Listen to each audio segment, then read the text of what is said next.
Javier Pérez Carrasco, que se ha prestado además a venir solo ante el peligro a darnos una lección magistral, espero. Eso está hecho, querido. Y a suscitar un debate, que supongo que lo suscitará.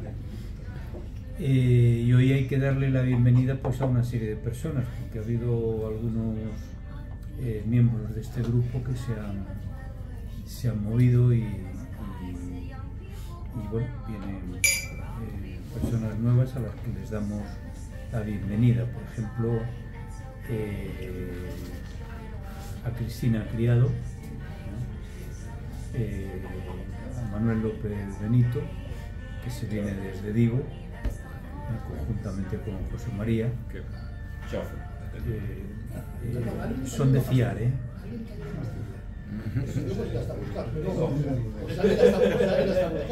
Ahora está callado y yo no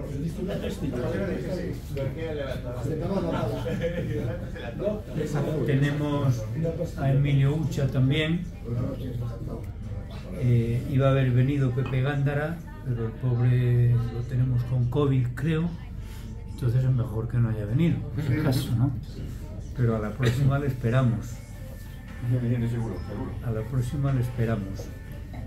Iba a estar Noa Díaz, que me ha llamado justo cuando estaba saliendo yo de Coruña para decir que tenía un problema con una hija suya y que no sabía si podía venir, pero que probablemente no podía venir, que la disculpáramos.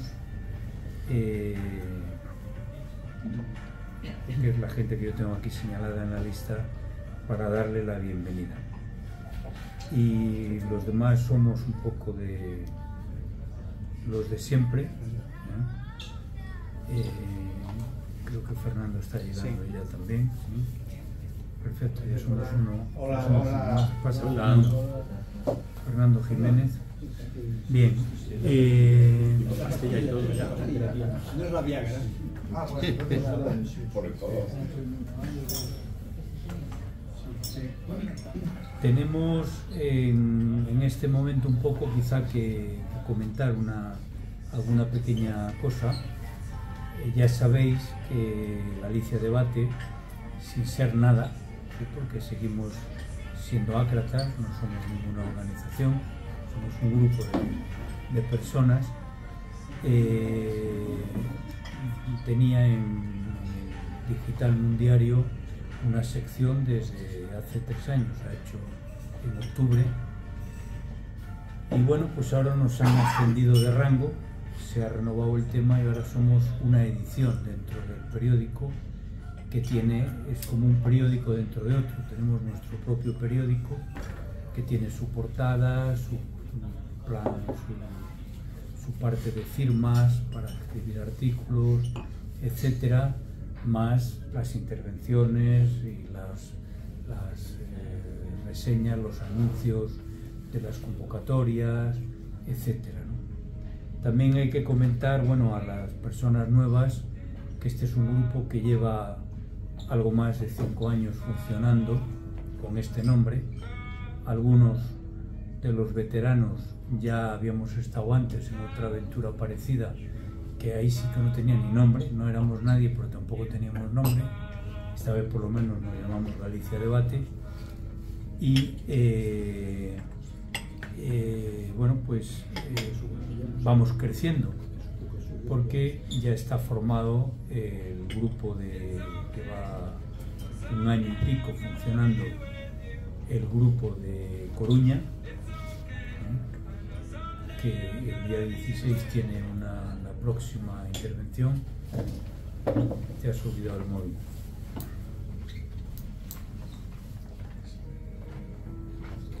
Y se formó el grupo de Lugo, que tuvo ya una primera sesión, que espero, tenemos que hablar, Fidel, supongo que continuaremos pronto. En fin, ya somos 3 grupos que funcionan y de alguna manera forma parte de un cierto sueño que teníamos de aquí, que era formar una red en Galicia de grupos de debate que también estuvieran coordinados.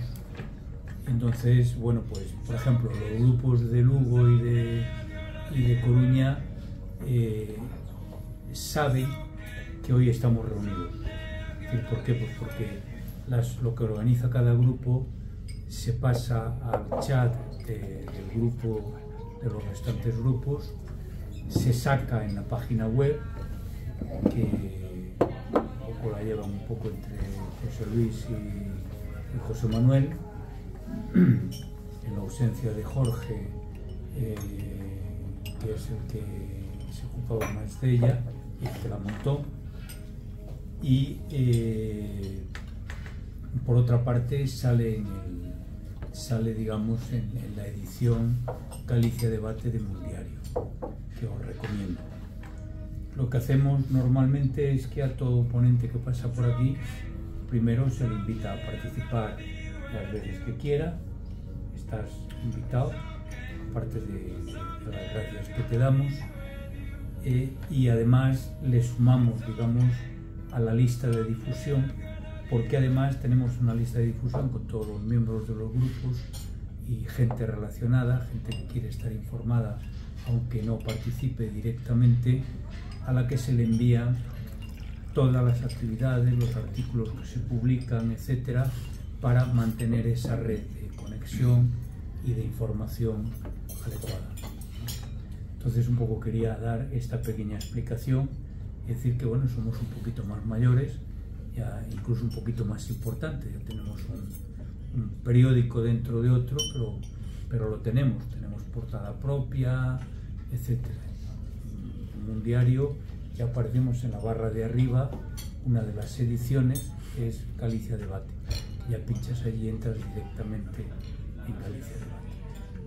Y dicho esto, bueno, pues dando nuevamente las gracias a Javier por acompañarnos hoy, pues le entrego los bártulos a José Antonio, que va a coordinar un poco la sesión, va a presentarle y coordinar la sesión. Muchas gracias. Pues vamos allá, nada, gracias José Luis.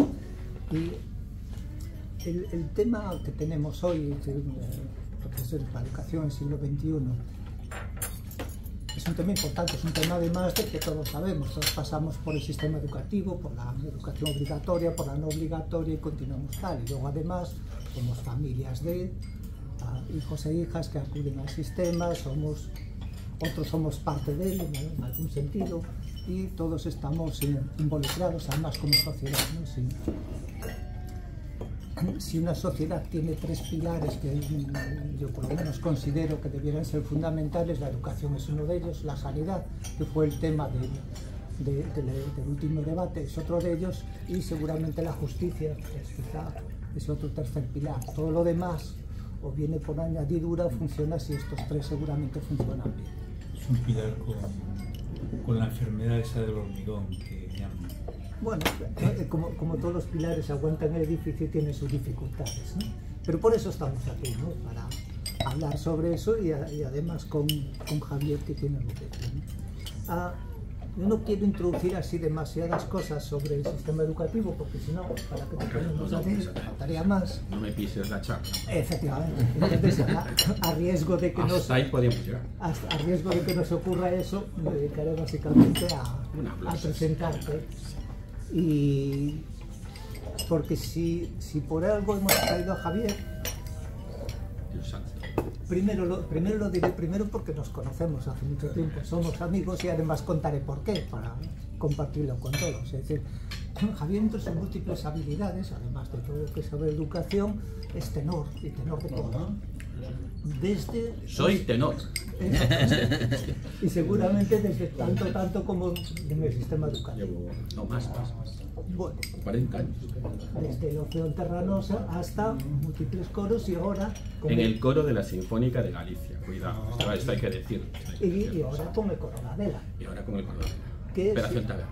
mucho más importante que todos los demás, ¿no? Y ahí, que a mí la naturaleza no me ha dotado de voz, ni de musicalidad, ni de entonación, ni de afinación, soy corista consorte. es decir, mi mujer forma parte de los mismos coros también desde hace mucho tiempo, y yo participo como público y luego como acompañante, no solo en el Auditorio de Galicia, en teatros, en múltiples tal, sino además en múltiples bares, restaurantes, lugares de Santiago que se pueden mencionar y otros que no, y de posteriores debates en los que nos hemos reído, hemos reflexionado y hemos visto muchas cosas juntos, pues eso forma parte de la vida de ambos. Pero si está aquí no es porque yo lo conozca, si está aquí es por básicamente tres razones. Uno, tiene la autoridad y el conocimiento, es decir, él es catedrático de filosofía de educación secundaria, con experiencia profesional de 36 años, estábamos antes compitiendo ahí en quién tenía más, pero bueno, 36 años es una experiencia notable que además dentro del sistema educativo ha participado, sufrido en todas las leyes educativas de este país. Por lo tanto, ha dado clases en lo que era LUG en su momento, en lo que después es el bachillerato LOSE, bachillerato LOE, bachillerato LONCE, bachillerato LONOE, y también en FP1, FP2 y en otros elementos del sistema educativo como son la ESO, la educación de adultos, TCPI y formación profesional básica. Es decir, tiene conocimiento de todo lo que es la educación secundaria de este país, desde la Ley General de Educación de 1970, pasando por la innovación y el gran cambio que supuso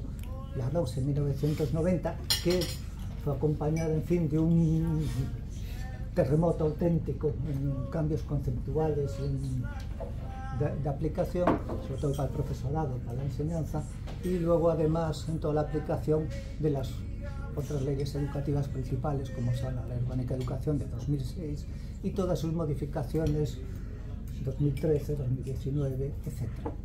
Porque si algo ha pasado en este país es que hubo un momento en que prácticamente todos los que gobernaban querían dejar una ley de educación nueva y modificar la antigua y volver a reiniciar el sistema. Solo para que nos hagamos una idea, la aplicación completa de una ley de educación lleva un mínimo de 20 años. Y no las hemos dejado ni respirar prácticamente, ¿no?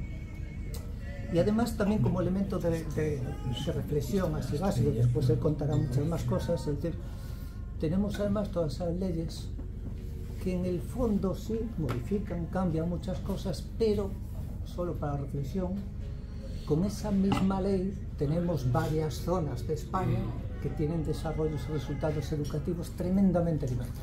Es decir, si analizamos por zonas lo que es la zona norte, Galicia, especialmente el País Vasco, Cataluña, Navarra, y después otras zonas como Extremadura, Andalucía, Canarias, parece literalmente que vivamos en sitios completamente distintos. Los resultados educativos son tremendamente divergentes. Y sin embargo la ley es la misma, la organización del sistema es básicamente la misma. ¿Y esto qué quiere decir? Que seguramente la ley es importante, seguramente los currículos son importantes, seguramente la estructura es importante, pero tiene que haber otras cosas que son mucho más importantes y mucho más determinantes de lo que finalmente pasa en el sistema educativo.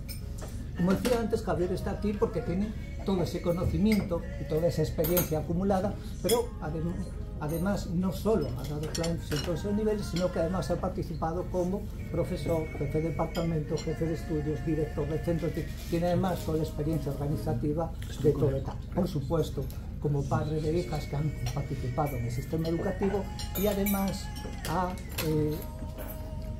unos participado y otros el autor de libros que se han impartido en el sistema educativo, libros de filosofía, filosofía 1, filosofía 2, uno que me encanta el título, me lo he bien pensado, eso está fantástico como título para un libro de filosofía, que en editoriales pues tan prestigiosas como Oxford University Press o Pearson, Alhambra. Es decir, hubo un momento, él hace la broma conmigo, pero seguramente tiene razón, en la que haya sido uno de los autores más leídos de este país, seguramente un tipo de lectura cautiva, pero a unos autores más leídos por todos esos manuales.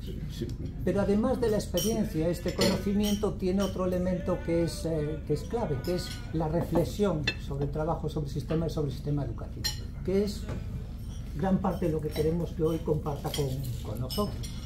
Y esta reflexión viene por otros libros que ha escrito, como de Margarita, la sombra de Atenea, o El amor en Margarita, y especialmente a La escuela y sus delirios, que es una reflexión profunda. Todos sus libros tienen una particularidad, son reflexiones profundas, intensas, que tienen hondura, no son superficiales y no son gratuitas, pero además en todos ellos están tratados con humor. Confieso que leyendo este libro de La escuela y sus delirios me he sonreído muchas veces y otras veces me he reído directamente, y siempre además con sus elementos de crítica profunda y de reflexión sobre el sistema, en los que en gran parte de ellos estoy más que de acuerdo. Es decir, como él sabe, por eso me trae, porque está de acuerdo. Aunque, como él sabe, siempre que discutimos nos ponemos en puntos distintos, sí, la verdad es que separados, sí. Y nunca me das la razón. Y nunca le doy la razón. Es decir, porque la razón no es algo que se dé o no se dé. Es decir, la razón está ahí y hay que pelear por ella. Hay una cuarteta que dice: para razón conquistar, dos cosas son menester. Una, razón tener, y otra, que te la quieran dar. O sea, que esto tampoco es así. Y ahí estamos. A veces razón no se quieren dar. Así que supongo que también esta charla habla de su humor y de esa profundidad, y una vez que él hable tendremos toda la oportunidad de contrastar. Y durante, sí. Y durante, si es menester, claro, por supuesto. Para llegar simplemente a elementos y reflexiones comunes de lo que es actualmente los problemas que tiene el sistema, no los problemas, digamos, menores del día a día de gestión de tal, sino esos problemas de calado y de profundidad, que además con la situación que estamos ahora de futuro, donde la invasión de las nuevas tecnologías, que no sabemos qué va a ocurrir con ellos, realmente el sistema está cada día más en auge. Y con esto ya no quiero intervenir más.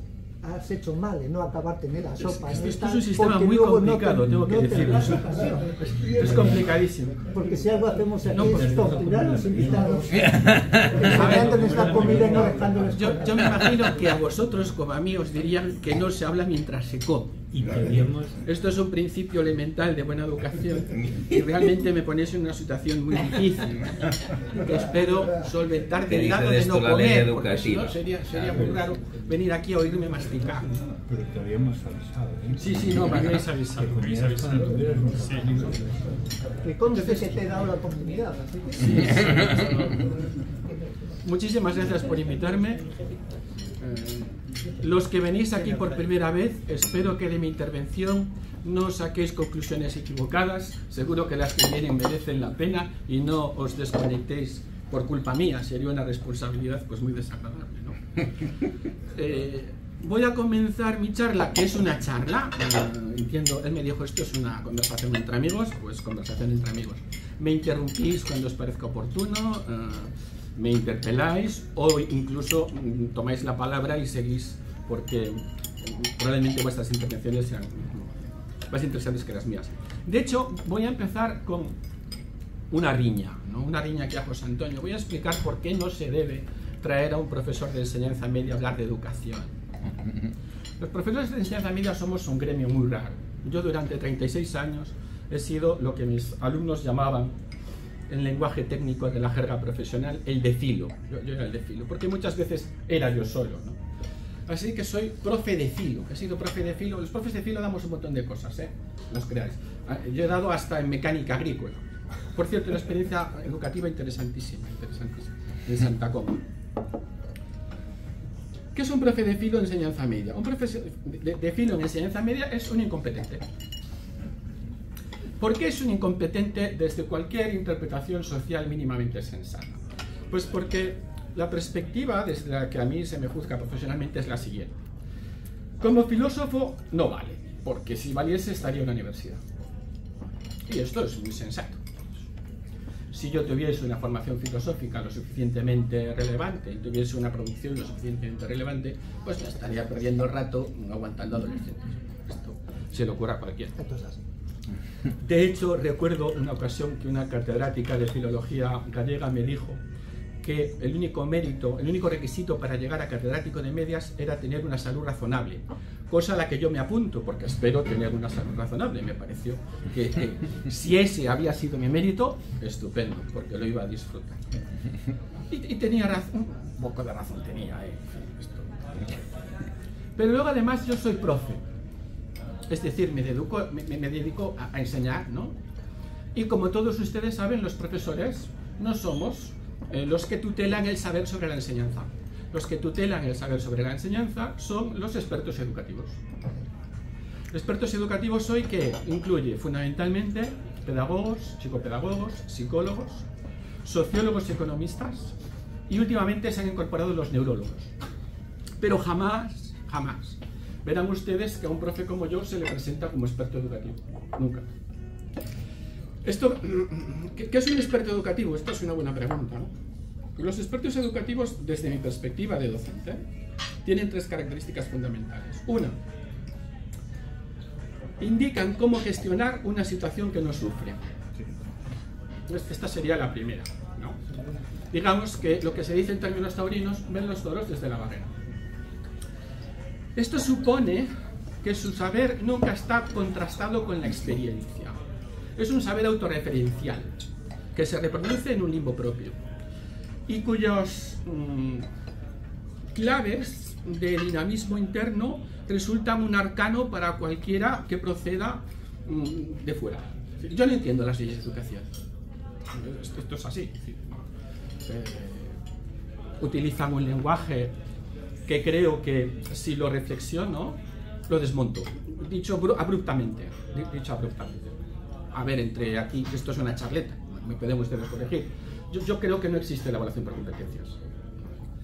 Los que de la enseñanza saben de qué estoy hablando, los otros no, sería un rollo de cojones explicarlo y será aburridísimo y no vamos a ningún lado.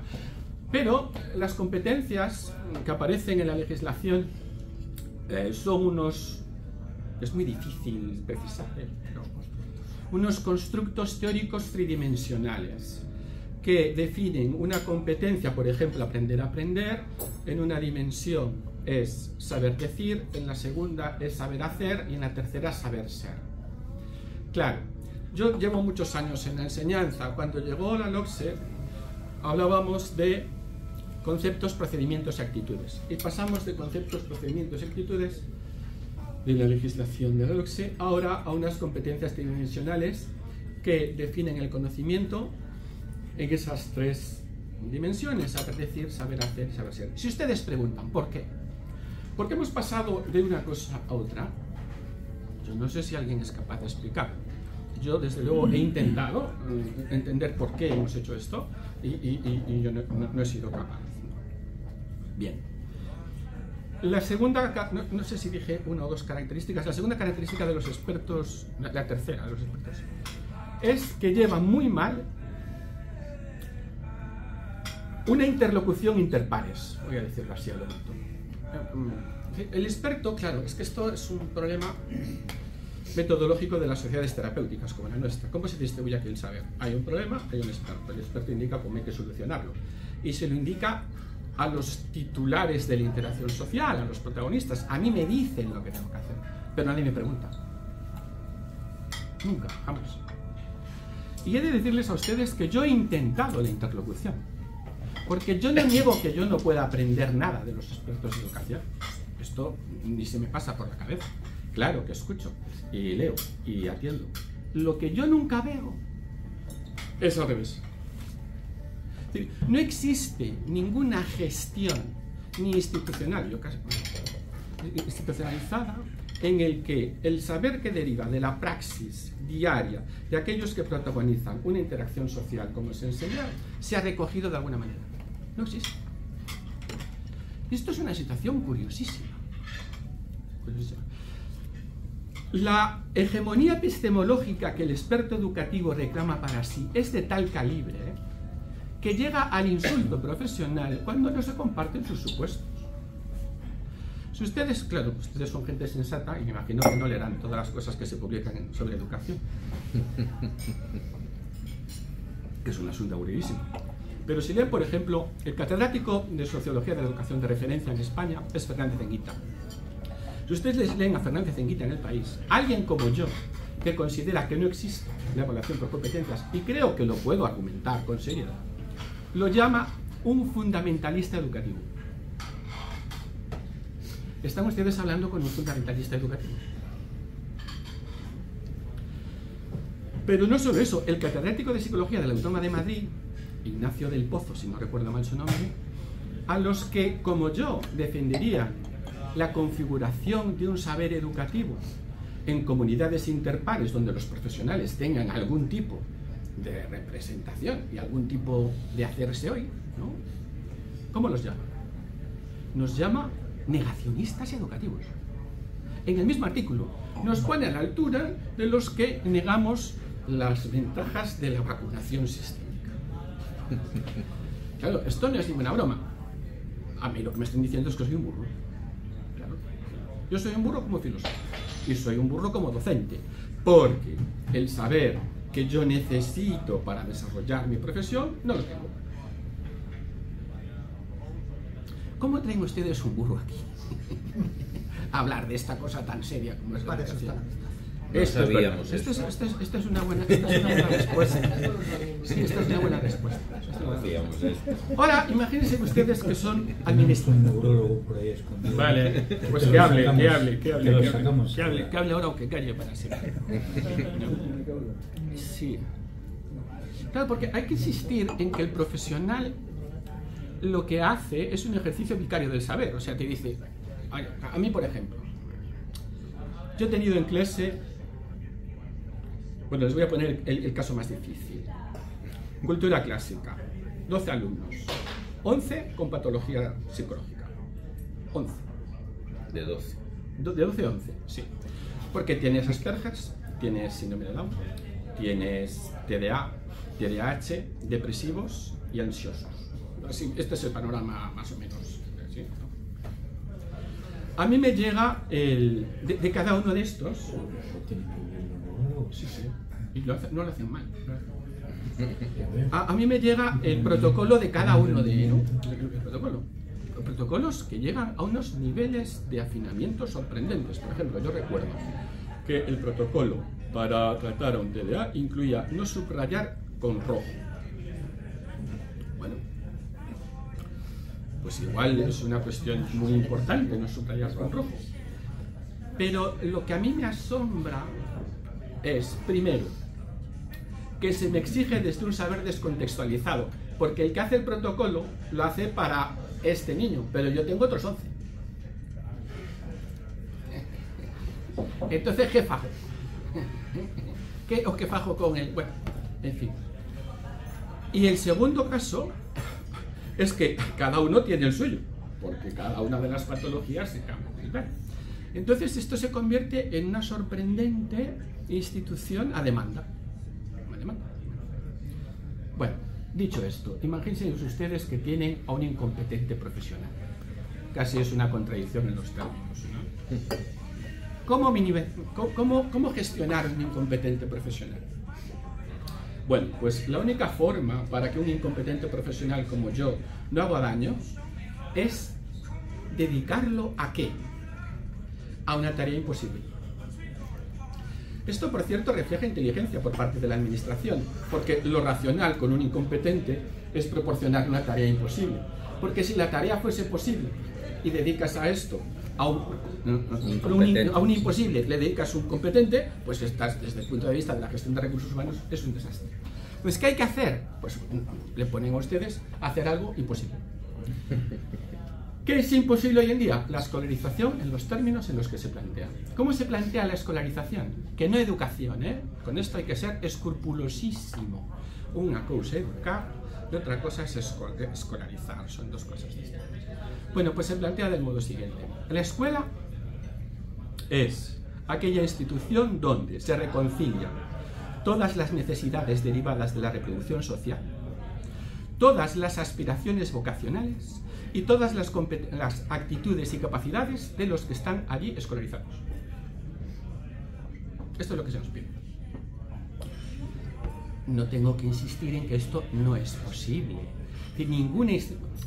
Hay un teórico que a mí me gusta mucho, Iván Illich, que dice La única institución en la historia que se ha planteado la educación universal, y tenemos aquí un jesuita, es la Iglesia Católica. La única. Pero él sabe que son pecadores. Y entonces darán de sí lo que puedan dar de sí. Pero nosotros no. Nosotros tenemos que reconciliar que hacen falta matemáticos, que hace falta circular con prudencia, que hacen falta un consumo razonable de sustancias psicotrópicas, y así consecutivamente. Todo esto forma parte de los currículos escolares. Y tenemos que reconciliarlo todo. Y esto es imposible. Esto ya lo intentó Platón en la República y salió mal. Salió tan mal que Platón, cuando se plantea una sociedad de este tipo, dice: ah, no, esto lo que hay que hacer es poner castigos muy gordos, porque si no esto no funciona. Y de hecho Platón fue incrementando el peso de los castigos en el proceso educativo, porque se percataba de que no había forma de engranar esto, ¿no? Pero ustedes imagínense que ya tenemos a un incompetente en una tarea imposible para minimizar daños, y esto es razonable, yo insisto en que es razonable, pero puede quedar por ahí alguna fisura que se nos cuele y entonces el incompetente haga daño. Entonces hay que reforzar esa situación, ¿no?, de aminorar los daños posibles. ¿Y qué se hace para esto? Hay que ponerlo a escribir. Que escriba. Que esté entretenido escribiendo. Y entonces el docente se convierte en un productor de documentos. Hay que escriba, que escriba. Entonces yo tengo que escribir una programación, una memoria, un plan de mejora, una evaluación individual de cada uno de los alumnos que tengo a mi disposición, y así consecutivamente. Claro, es una tarea inútil, porque en España hay una media de 4,5 millones de docentes en enseñanza media. Si cada uno de estos produce 30 o 40 informes, tenemos 120 millones, de los cuales se lee ¿cuánto? El 0,1%. Pero ustedes creen que esto es sensato. ¿Es sensato un sistema educativo donde a un incompetente como yo le planteamos una tarea imposible y además lo ponemos a plasmar esa tarea imposible en informes que no lee nadie? Ya saben por qué me jubilé el primer día que pude. No, esto es una práctica. Esto no se puede gestionar en los términos en los que se plantea. Es ingestionable.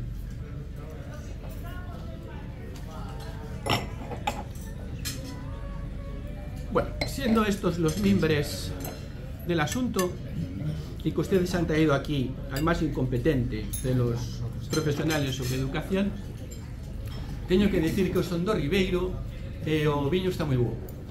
E iso que eu veño de familia de colleiteiros, temos aí...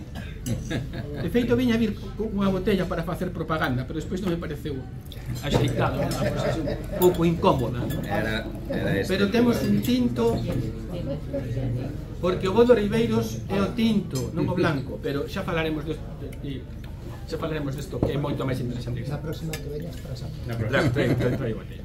Pode ser en galego, ¿no? Sí, no, eu misturo. A verdade é que tanto me... Xa verán vostedes que vou misturando galego castelán. Despois deste panorama, dixen, dalle de beber. No, xa me botaron, José Luis xa me botou. Que non queda outra cosa. Incompetente. Tarea imposible y Bueno, hacer informes. sendo isto así, sendo os limbios estes, para facer o cesto, eu sou moi riguroso cando me piden tens que falar de educación do século XXI. Vale, claro, isto é un asunto exagerado, non? Falar de educación do século XXI, pedirlle a alguén que aborde este.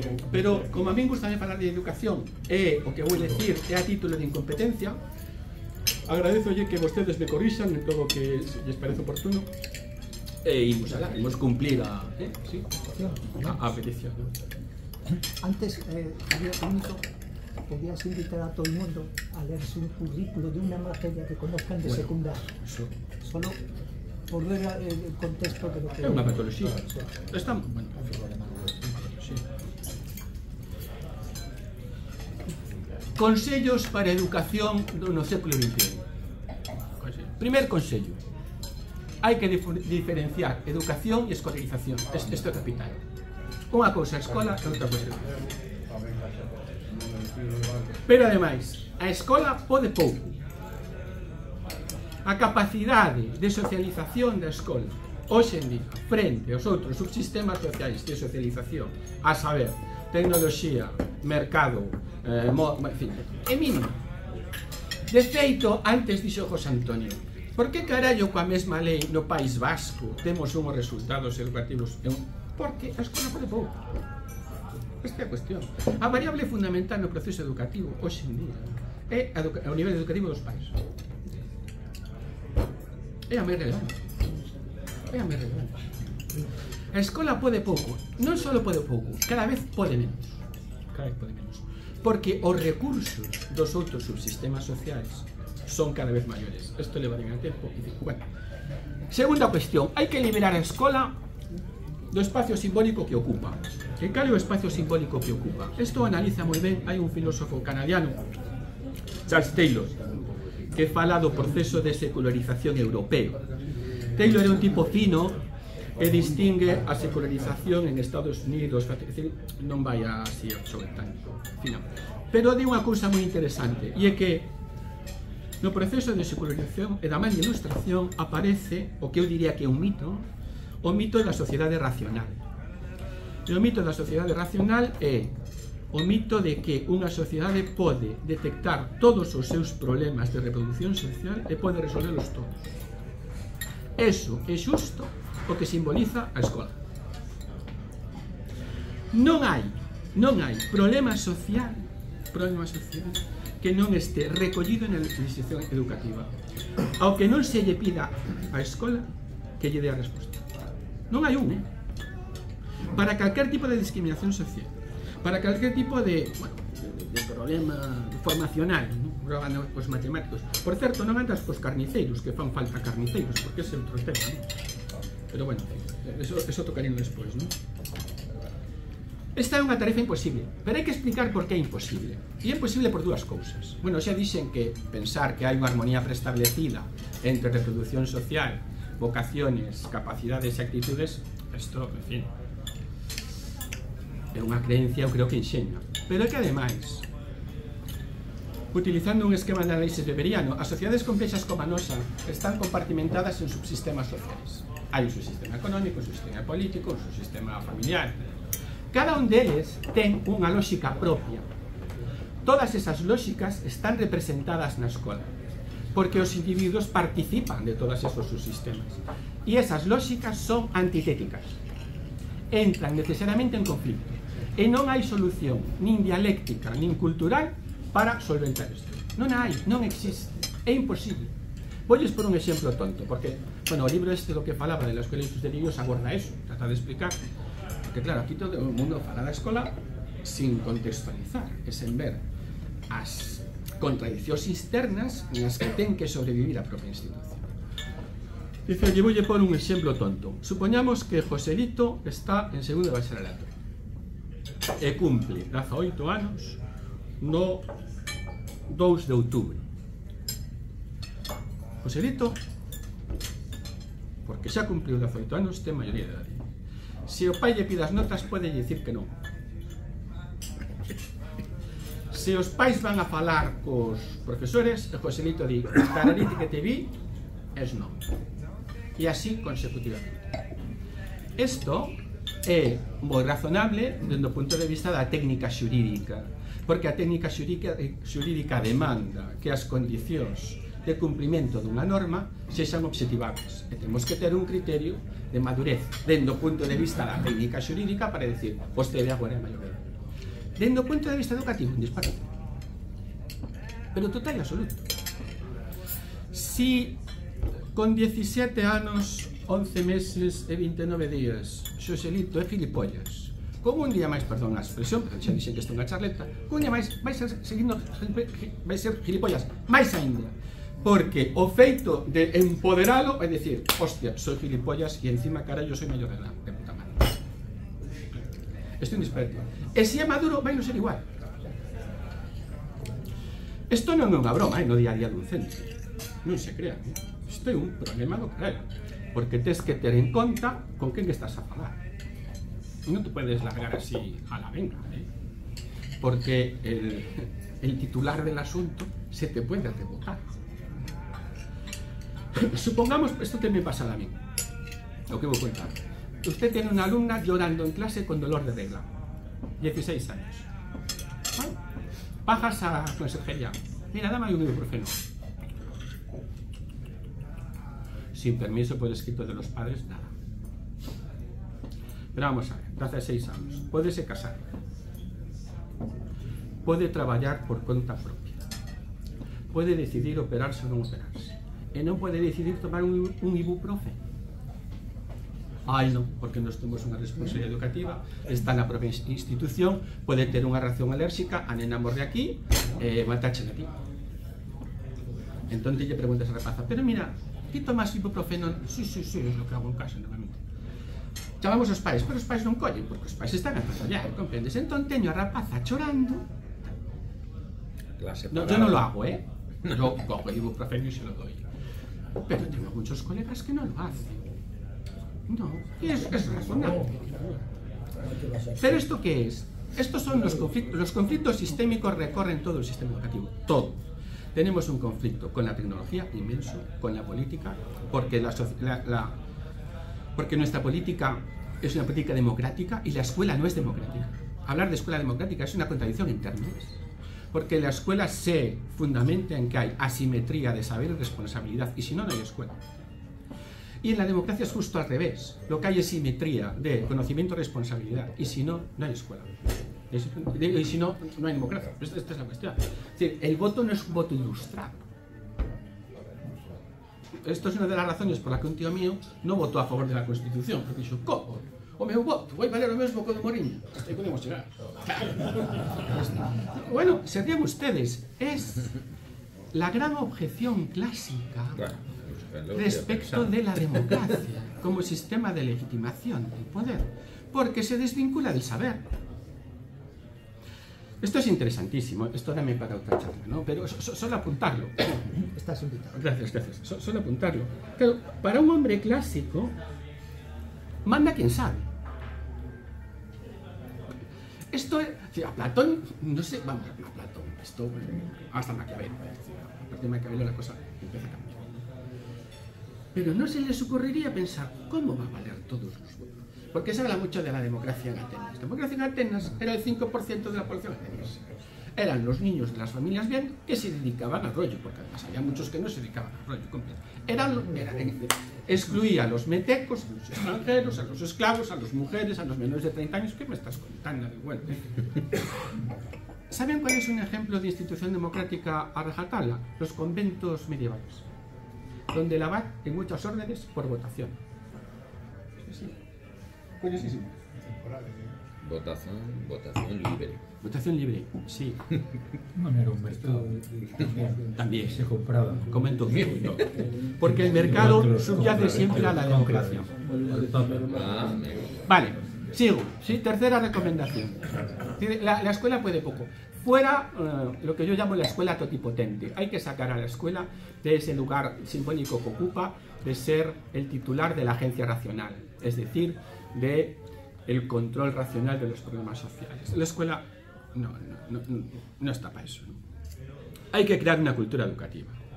Y hay que crear una cultura educativa interpares, es decir, en la que los expertos educativos sean bienvenidos, pero contando con los profesionales del asunto. Hay una epistemóloga francesa que se llama Isabelle Stengier, que es una tía muy interesante y que defiende esto a rajatabla, ¿no? Y yo suscribo, en fin.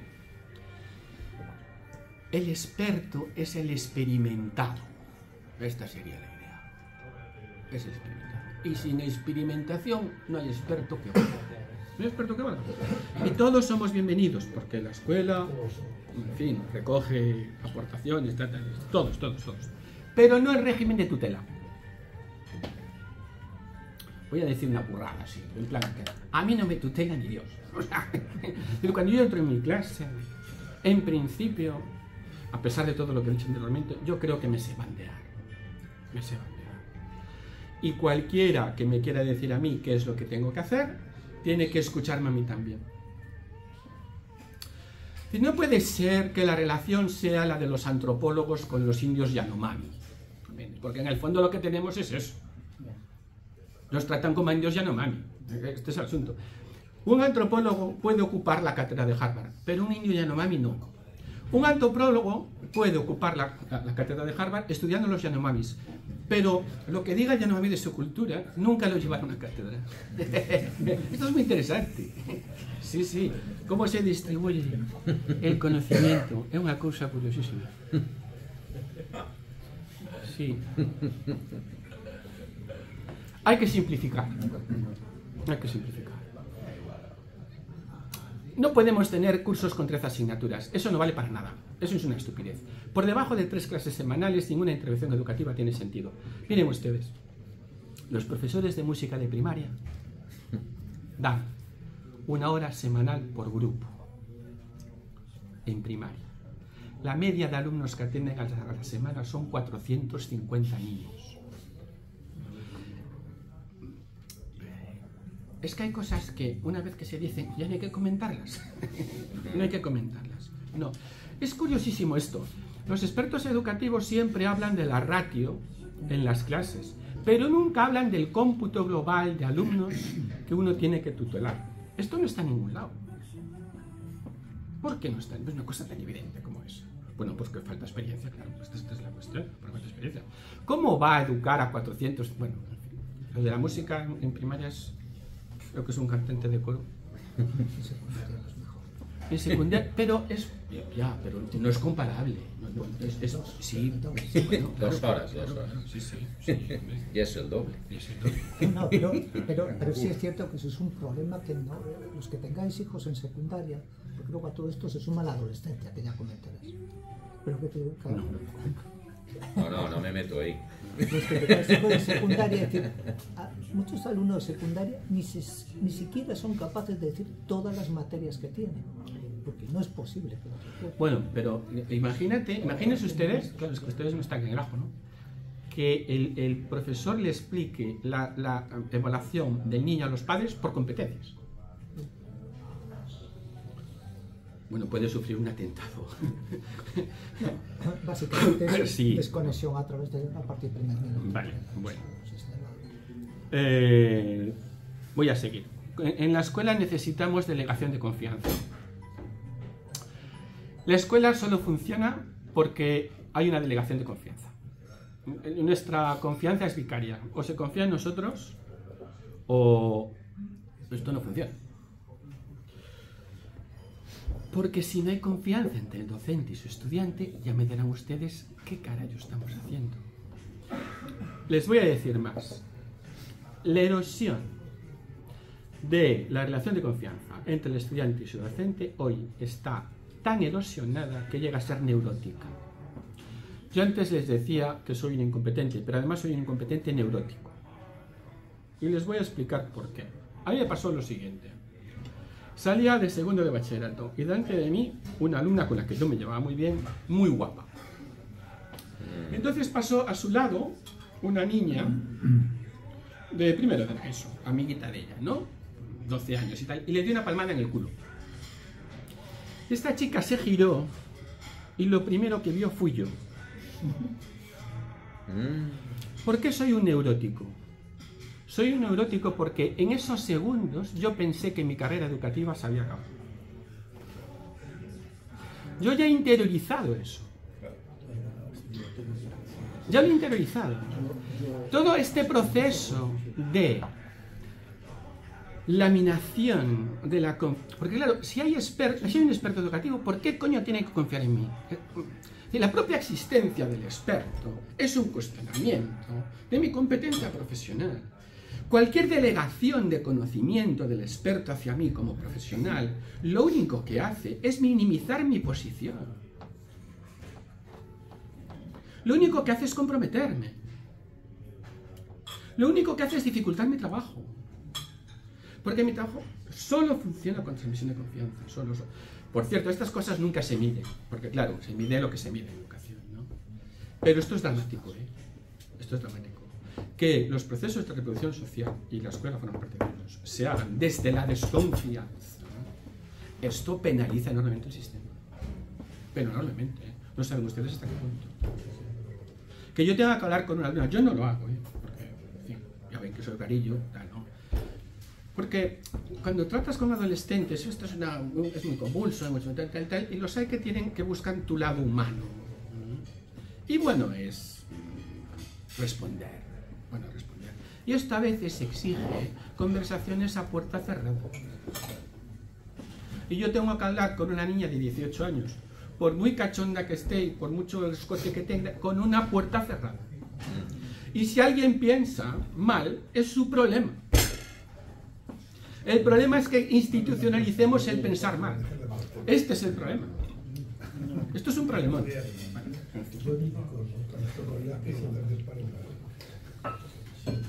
Y testigos. Sí, bueno. Son testigos. Sí, claro. Es porque estamos todos ahí, carajo. Yo estoy neurotizado. Cuando te digo que estoy neurotizado, no te lo digo de coña, te lo digo totalmente en serio. Me parece una reacción neurótica. Pero el niño, ¿a qué has llegado? ¿A qué llega? ¿A qué llega? Aquí. Yo puedo hablar normalmente con esta rapaza que tenía yo, con un rapaz. Porque yo también he tenido rapaces. ¿Por qué no? Pero es un problema que va más allá del ámbito. Es un problema. Es educacional, porque no es escolar, claro, es educacional. Pero por desgracia, ese problema va mucho más allá, hoy en día, por desgracia, de lo que representa el ámbito de la escuela.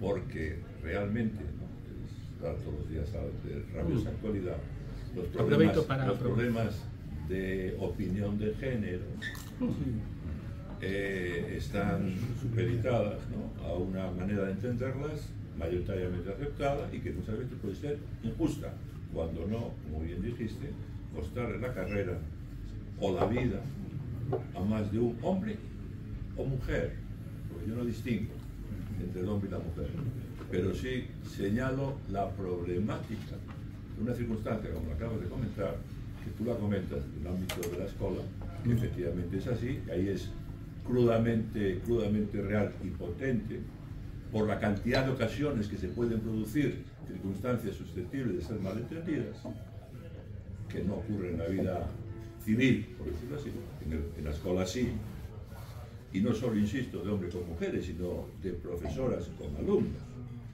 para que no haya entre nosotros ninguna duda sobre mi opinión de género. De tal forma que, claro que eso es gravísimo, pero va más allá. Y yo no pretendí intervenir, pero me gustaría, antes de que siguieras, porque estoy escuchándote absorto, ¿no?, interesadísimo, primero dar las gracias por permitirme estar hoy aquí. Bueno, yo quiero ser agradecido. Y la segunda es la siguiente. En este discurso que estás haciendo hasta ahora, maravilloso, pero que yo quería hacer una censura antes de que sigas, porque si no pierdo la idea, después sería descontextualizada. Has lanzado bombas de profundidad. Me dicen que coma, perdón. Come.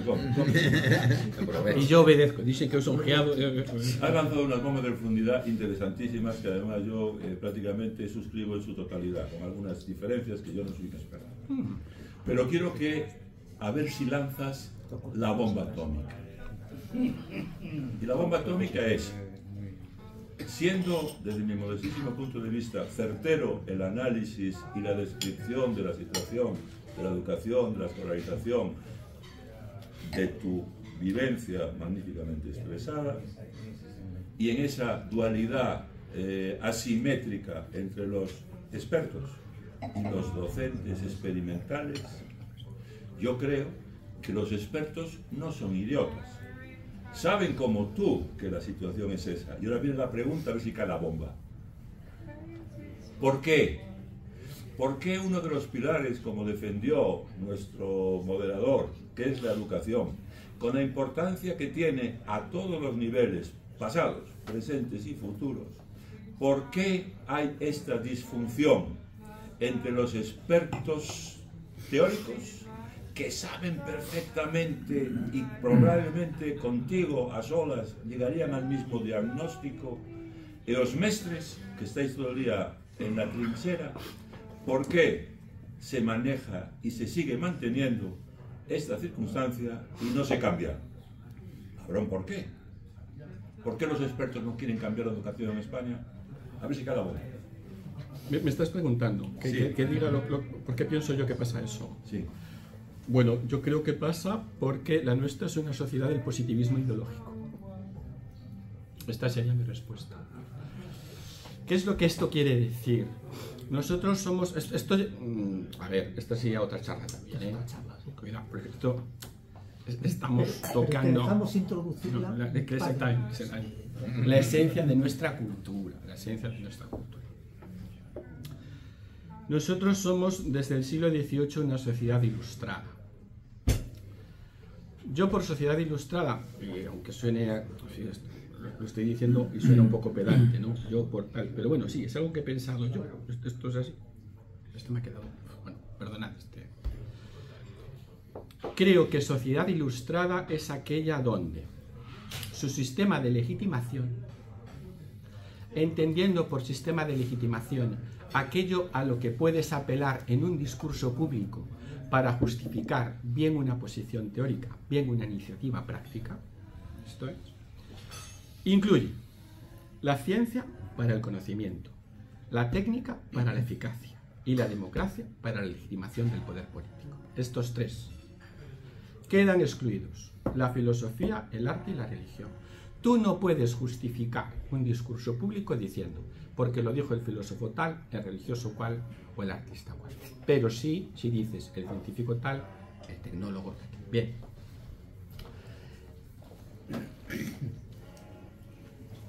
El problema es que la gestión racional de las interacciones sociales se considera que lo es si se atiene a criterios científicos. Y entonces nuestras sociedades asumen lo que yo llamo un principio de intervención terapéutica. Esto quiere decir que hay un problema, por un lado, que lo identifica el científico social correspondiente y da las orientaciones de su gestión, porque si no, no está legitimado. Entonces aquí tenemos un problema, porque las ciencias sociales objetivizan todo lo que tocan. Yo decía antes, y esto no es ninguna broma, el antropólogo, cuando analiza una cultura, os voy a poner un ejemplo.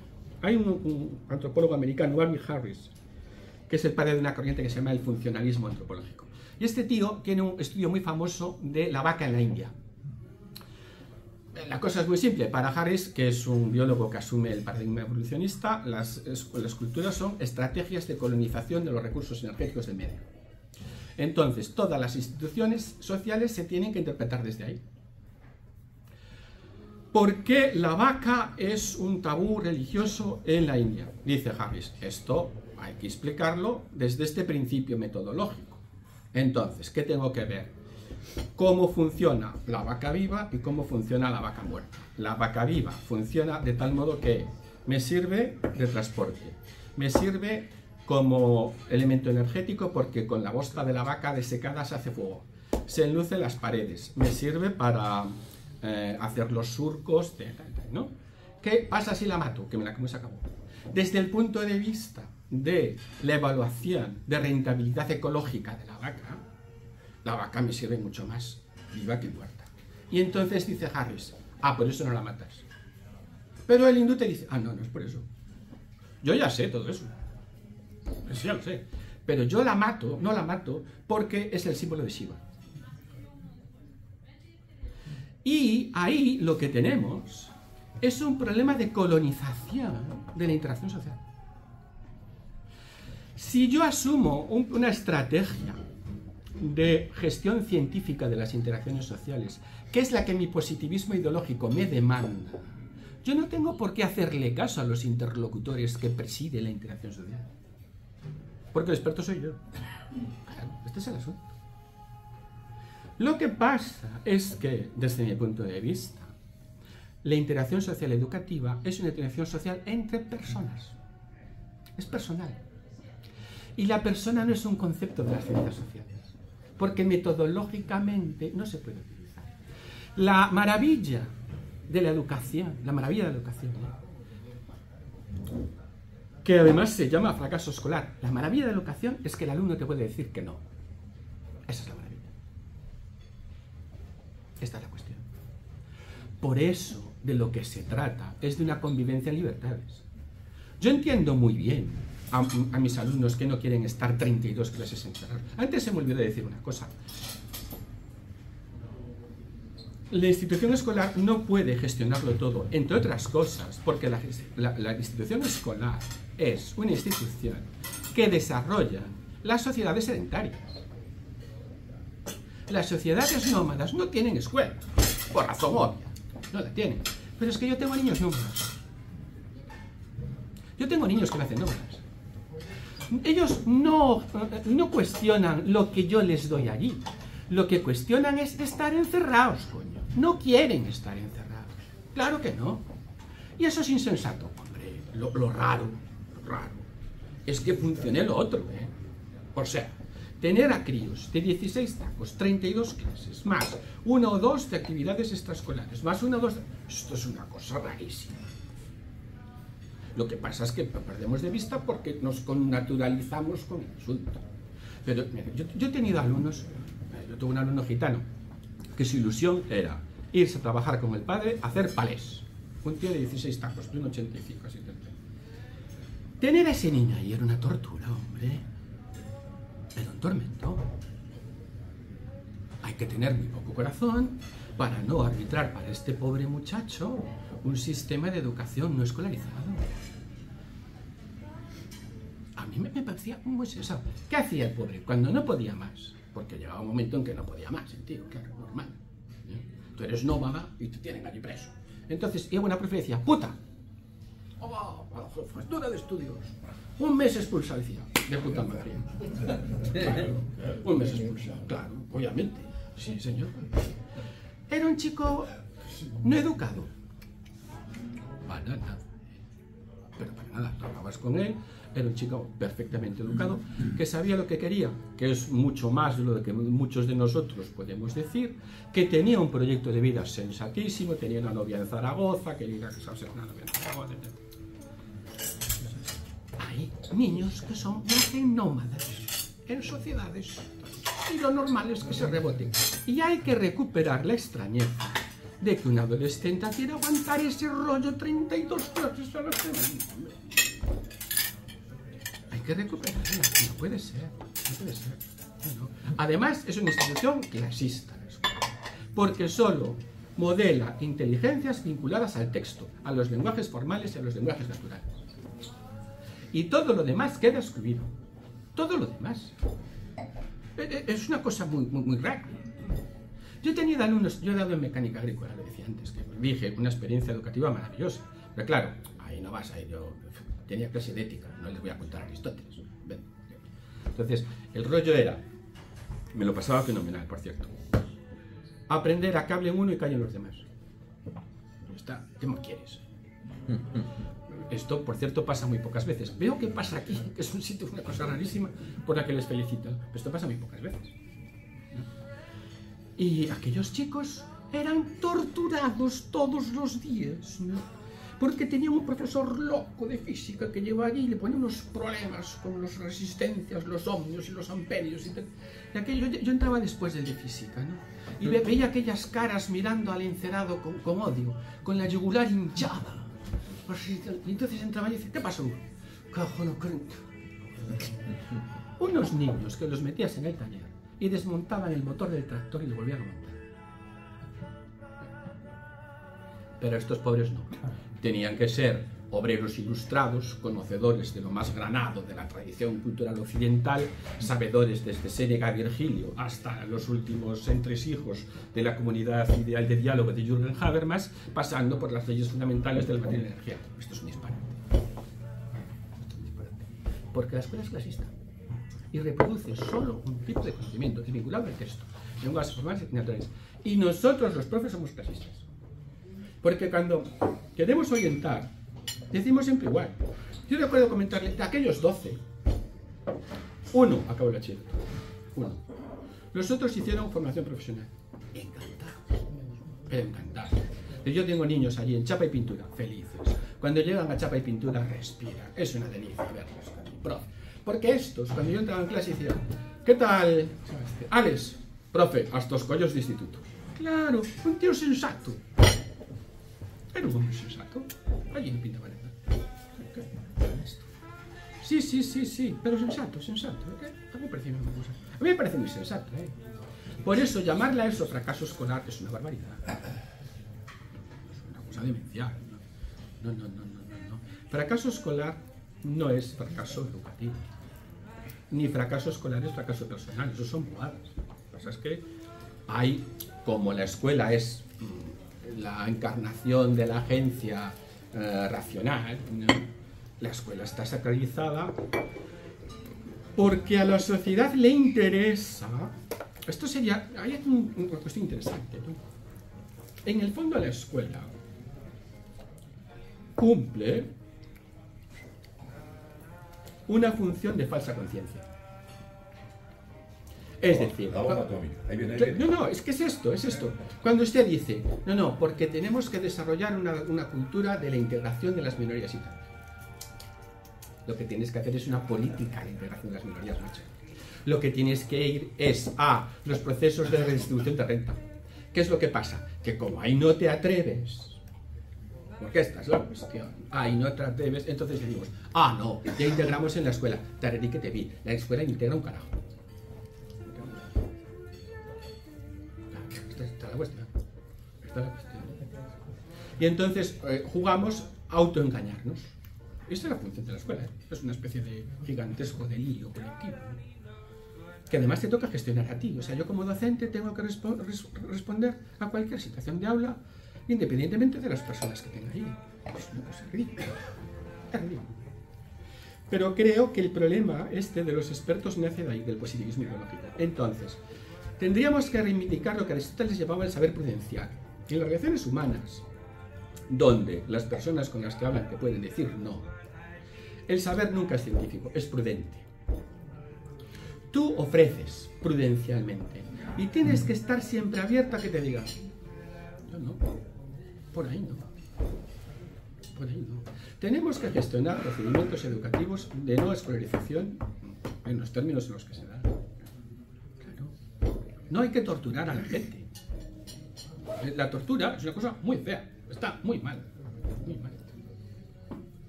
Es inconstitucional. Además es inconstitucional. Pero torturarlos. No sé si he respondido a... Bueno, Quería casi. preguntar, moderador, si estamos en la presentación o estamos en el debate. Esta es una boa pregunta. Eu creo que estamos no debate xa. Intervir cando queira. Eu pido verlo para que non me toque. Sí, pero xa. Ahora ben. No, pero ten unha conectada. Perdón, non me entendo. No, por Dios, yo tampoco quiero. No, sí, la respuesta es prolija, pero no es concreta. Voy a preguntarlo de otra manera. ¿Interesa que sea así la educación en el siglo XXI en España? Y por eso no se cambia, La aun pregunta sabiendo... es interesa quién es el sujeto del interés, que depende. Sí,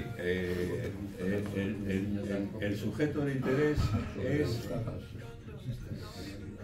Bueno, está me parece exagerado.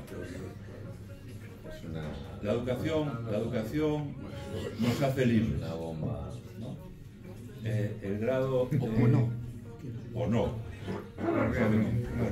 Pero bueno, una masa social instruida... Sí, el sujeto son los poderes, Correcto. que no significa el poder político, No, tal, son los que mandan. Correcto. Es decir, aunque sea, a lo mejor es el económico, a lo mejor es el religioso, no es parece. Pero digo yo, puede Lo que obedecer antes llamábamos poderes fácticos. los poderes fácticos. ¿Interesará a los poderes fácticos que este análisis tan brillante, acertado, desde un modestísimo punto de vista, y que estoy convencido que los expertos conocen y no cambian? no lo hacen, por el cambio, porque no les interesa a los poderes fácticos. Por tanto, aquí la pregunta y le dejo la palabra al compañero. ¿Respondo? Sí, por favor. La escuela, en líneas generales, reproduce el sistema social en vigor, ¿no? Si el sistema social en vigor responde a los requisitos de reproducción del capital, entonces la escuela lo hace, y si no, no. Esperar de la escuela que se convierta en sujeto revolucionario, bueno, pues eso, en fin, hay quien lo ha propuesto, pero yo creo que también desde la inexperiencia de la cuestión, creo que esto no es posible. Yo creo que esto no es posible. No sé si eso responde. De todos modos, en la relación con los expertos es complicada, porque el experto defiende su nicho ecológico y vive la relación interpares como un cuestionamiento de su hegemonía epistemológica. Esta es la cuestión. Yo he intentado hablar con pedagogos, y me he encontrado con un muro. Porque yo no pinto nada. Esta es mi experiencia personal, En fin, aquí apelo a que creáis en mí. Que creáis en mí. Pero vamos a hablar de esto y tal. No, tutelar sí, es decir, ¿por qué no nos ayudas a hacer esta investigación? Porque además hay una cosa muy simpática, que solo investiga el experto, yo no investigo, porque mi experiencia no es investigación, y esto tiene su... Bueno, esto habría que mirarlo, habría que darle una vuelta, porque mi saber educar se confronta todos los días. Todo, con un público además extremadamente exigente. Esto no es... que hay que ganarse. Esto no, en fin, no es así a correr. Hay una situación en la enseñanza media que es muy difícil. ¿Exigente o desinteresado? Pero puede ser exigente por desinteresado. No sé si me explico o no me explico. Precisamente porque no está interesado. Es que si está interesado, macho, eso está chupado. Sí, está entregado. ¿Dónde hay que firmar? Un poco la función del profesor tiene que ser esa, ¿no? Ser un poco un estimulador o un... no sé.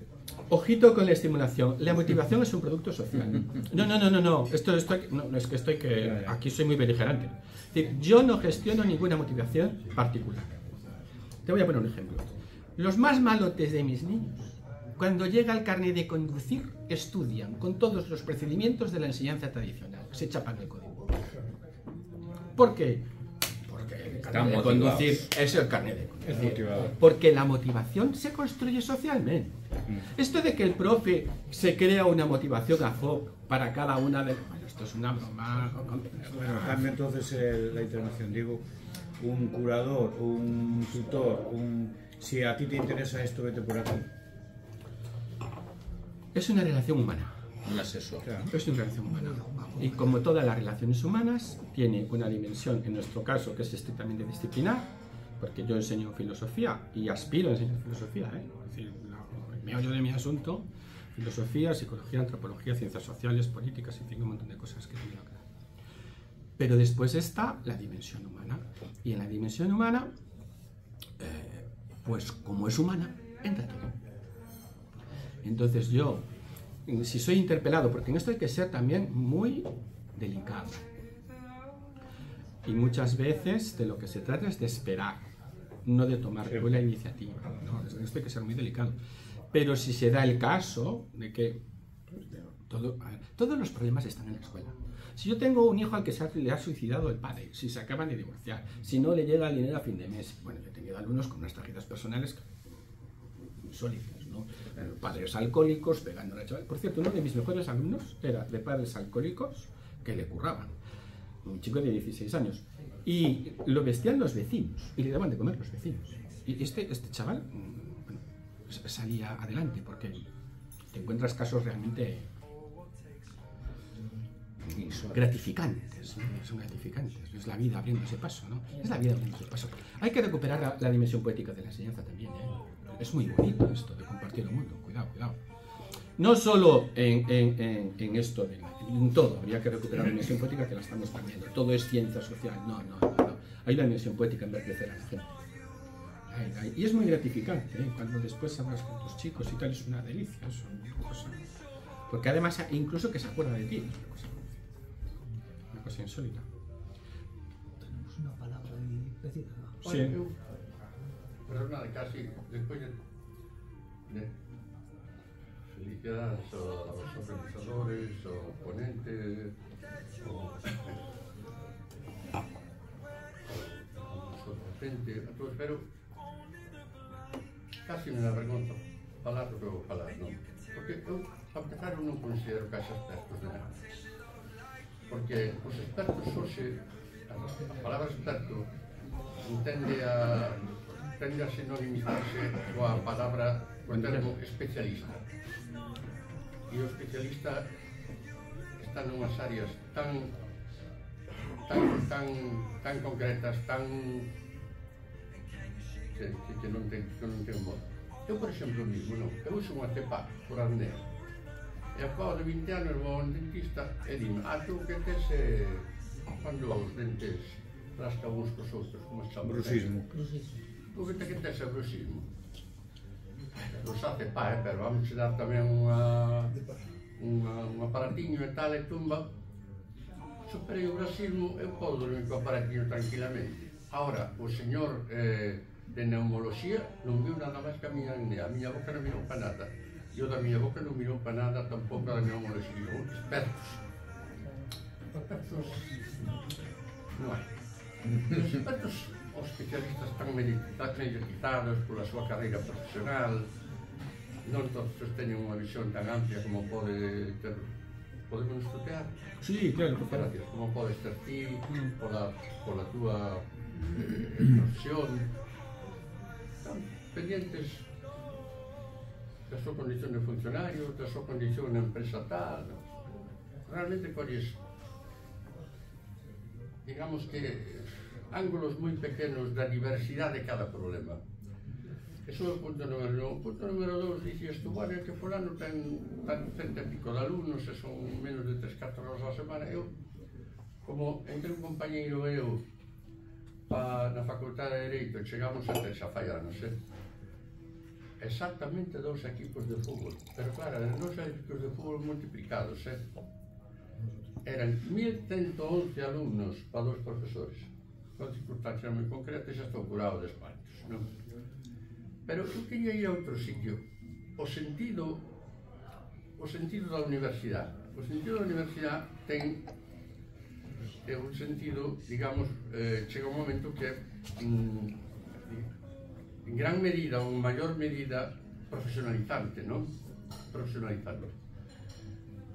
Bueno, porque fixo bachillerato, pudo entrar na universidade, os libros están nas bibliotecas, en fin, pode formarse se quixera seguir unha cuestión de orden cultural xeral.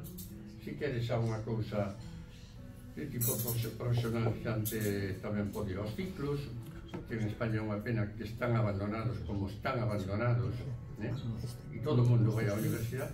Pero quería facer alusión, e entro aquí máis concretamente, a cuestión da universidade. Para que sirve hoxe a universidade? Para que sirve hoxe as facultades? Por exemplo, cando a Universidade de Santiago era prácticamente unha, e logo creo que xa de Vigo e tal, e máis tarde da Coruña, pero xa antes tiñamos números clausos.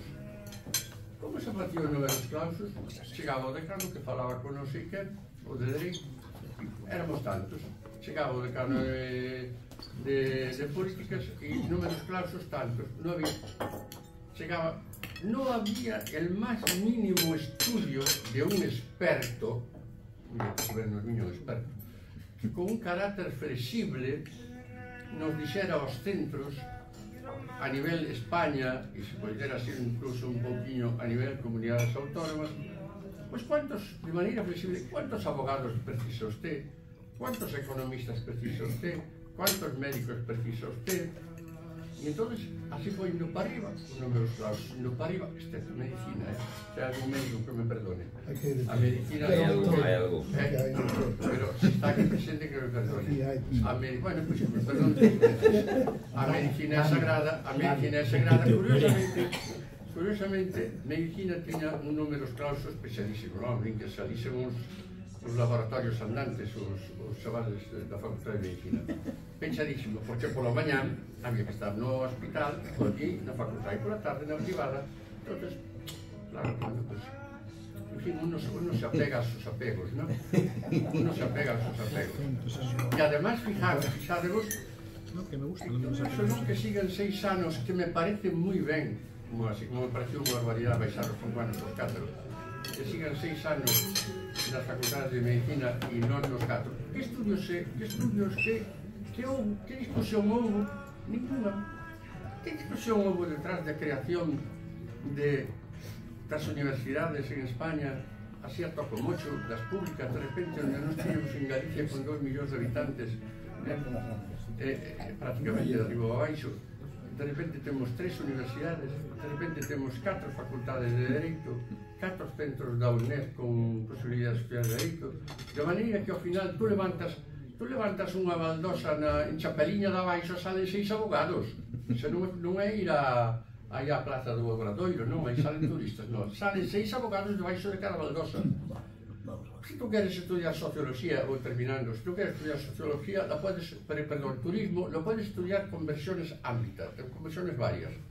Lo puedes estudiar desde un perfil sociológico en Ourense, lo puedes estudiar como máster en Coruña, y lo puedes estudiar dentro de una facultad de empresariales en la UNED y así, etcétera, etcétera. ¿Qué sentido hai detrás deso? Sabedes o esforzo que é para algún alumno votar nunha facultad super complicadísima, que xo conozco algún que empezou en Dereito en Santiago, marchou para Coruña, volveu para Santiago e marchou a terminar a Coruña. E en Coruña sí con o suyo, Que sentido ten ese esforzo dun alumno para que ao final diga, e que hago yo? A oposiciones a C, a grupo C, e para eso se las quito. Que sentido ten ese esforzo económico para familias ao mellor con 2 ou 3 fillos e un sueldo normal? Ese esforzo para ao final, como non hai? Se houbera expertos estudiarían eso, se houbera realmente demanda, e se non o sabía facíanse. O caso é que se